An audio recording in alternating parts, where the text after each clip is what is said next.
Hallo iedereen, welkom bij Dutch&Go. Today it's time for a hot topic.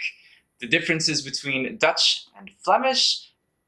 What do they mean? Are they two different languages? And what exactly are the differences? So in a previous video that I made, which you can check out here, I discussed the differences between Dutch and Flemish and specifically to what extent they were relevant for lower level students rather. If you have any questions about that, let me know.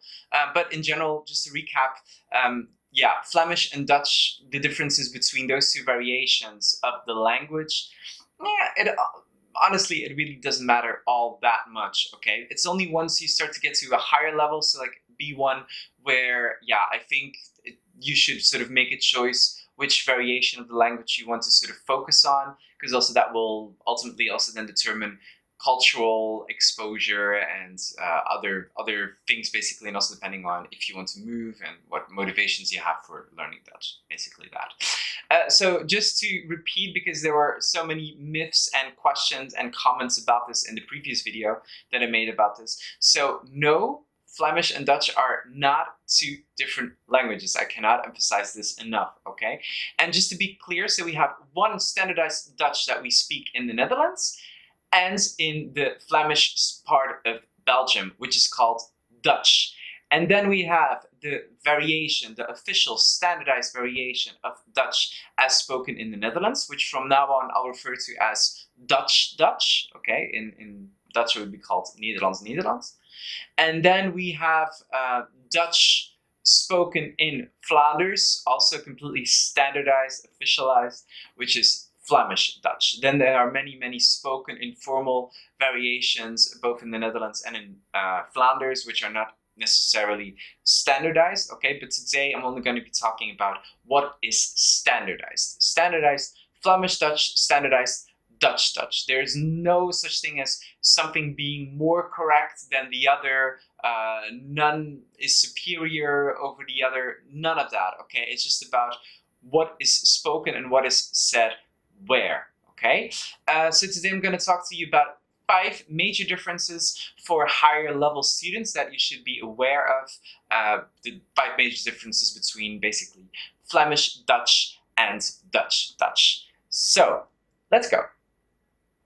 Difference number 1, vocabulary differences.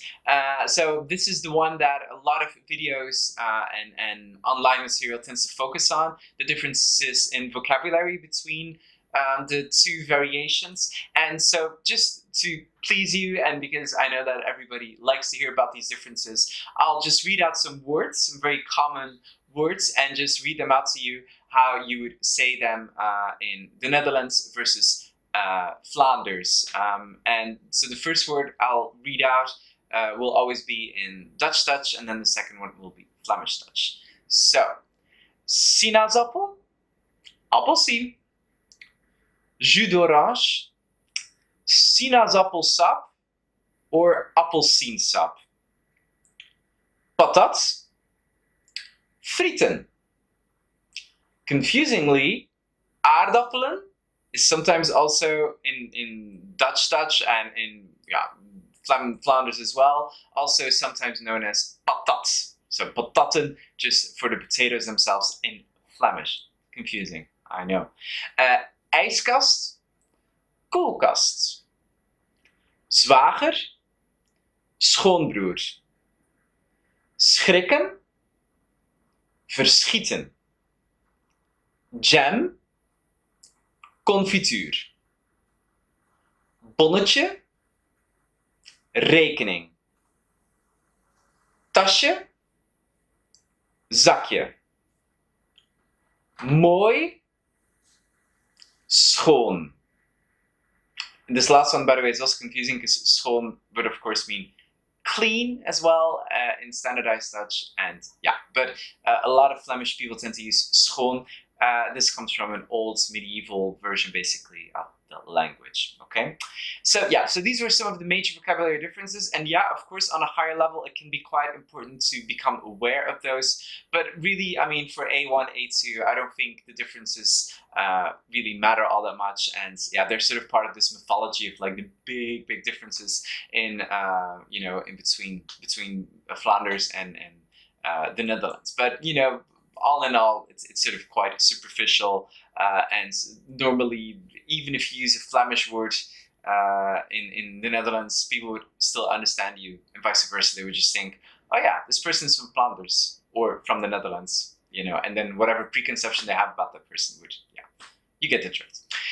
Second major difference, colloquialisms. So there are some specific expressions that we would use in day-to-day conversation and dialogue, and where you would just sort of immediately hear, oh yeah, Dutch from the Netherlands, or Flemish Dutch. So first, when saying goodbye in the Netherlands, you would say doei, doeg. Whereas in Belgium and Flanders, you would say dag, ciao, bye bye, bikes, something like that. Another one from the Netherlands, very, very specific, hartstikke, which means enormously, very, very, very much. Whereas in Flanders, we would rather say enorm. Hartstikke bedankt, enorm bedankt. Then another one, how are you? Hoe gaat ie? How are you? And in Flemish, we would rather say, hoe is het? Alles goed? Okay, so minor differences. Fantastic or like nice would be toppie in the Netherlands, toppie. Whereas in Flemish, super. Another one, leuk, amusant. Flemish would be plezant. And a very, very indicative marker of Dutch from the Netherlands, nou, which you use in many, many different contexts, but it's sort of like well in English. You could sort of use it when you're thinking, no, well. By the way, all of these differences that I'm indicating here are tendencies. That doesn't mean that it's like that everywhere in the Netherlands or everywhere in Flanders, but they are in general indicative of someone being from the Netherlands or someone being from Flanders. But it doesn't mean that there's sometimes not some overlap also in border regions, all that stuff. Third major difference, pronunciation. So here, this is, I think, one of the most important differences, really, and where you will immediately pick up, which part of the Netherlands or Flanders someone is from. The differences here are mostly in the vowels. So if you want to recap, please check out my video on long vowels here. So just be aware that in the Netherlands, people tend to make diphthongs out of certain long vowels. So that means that a long vowel E in Flemish, E, I don't really use my tongue or anything else, nothing changes, the same. E would be ending with a Y in the Netherlands. A. Same for O in Flemish. O, nothing changes, everything in my mouth, everything stays in position. Whereas in Dutch, it would be more towards the English side of the O, with a V at the end. O. Okay?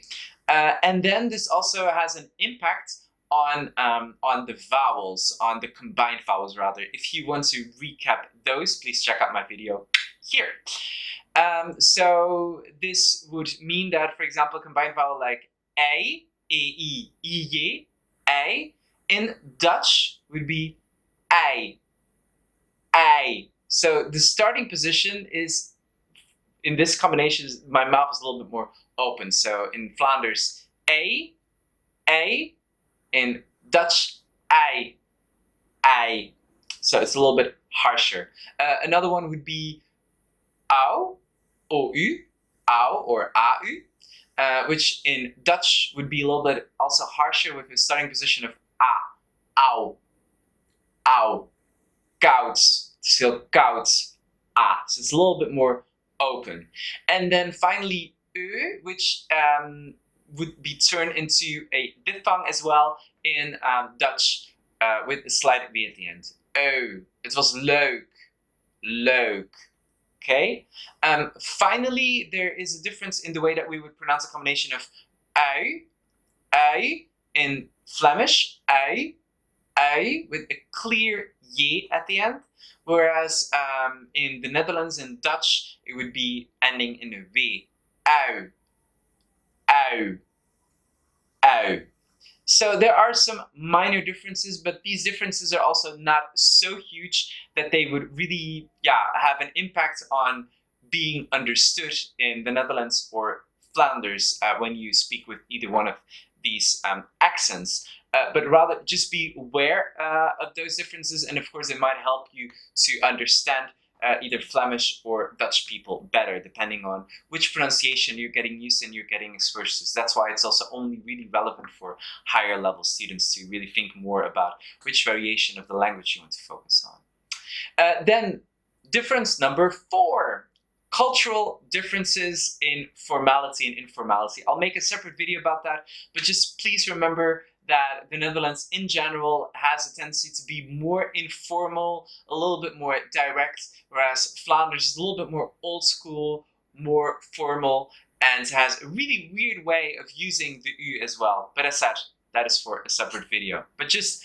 in general, there is that cultural difference. Difference number 5, diminutives and how to use them and in which case to use them. So this is also very much related to the culture, and language is always an indication of how the culture works and what the culture does, and how people look at life and things.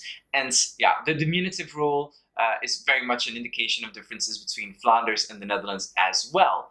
And so, for example, that could lead to a sentence like: we zitten op het terrasje in het zonnetje en we drinken een heerlijk wijntje.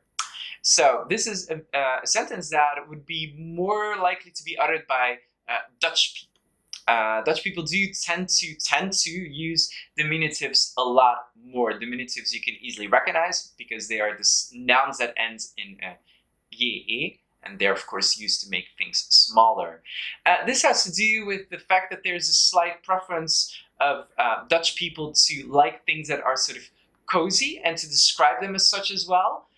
Which brings me to the word gezellig, which is an intranslatable word, they say, and it's sort of cozy, social, nice. You could use it in many, many different situations and contexts. You could even use it as a reaction.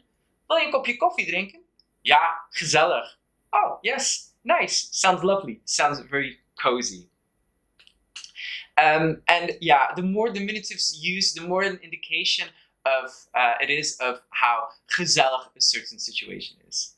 So there you go, and that would be different in Flanders, where we would use diminutives far, far less, and in informal spoken Dutch, we would probably even, spoken Flemish rather, we would even use a diminutive ke, kinneke, manneke, ventje, etc. So diminutives in Flanders are not used all that regular, whereas in the Netherlands they would be used more often, which is related to the culture of gezellig, and which is a very specific word and has even its own Wikipedia article. So I guess that says a lot. So thank you so much for watching. I hope this video is helpful for you. As said, these are general tendencies and indications. It doesn't mean that it's everywhere like this. So, if you have any questions, let me know. If you want to suggest something or add a nuance, please leave that in the comment box down below. But in general, these are just some general tendencies that higher level students should be aware of when learning the language and when they're focusing on a specific variation of the language. Thank you so much for watching. Please subscribe if you like this video and check out my blog for other study tips and materials and exercises. Tot de volgende keer. Dit was Dutch&Go en het was super gezellig. Het was zo leuk. Dag!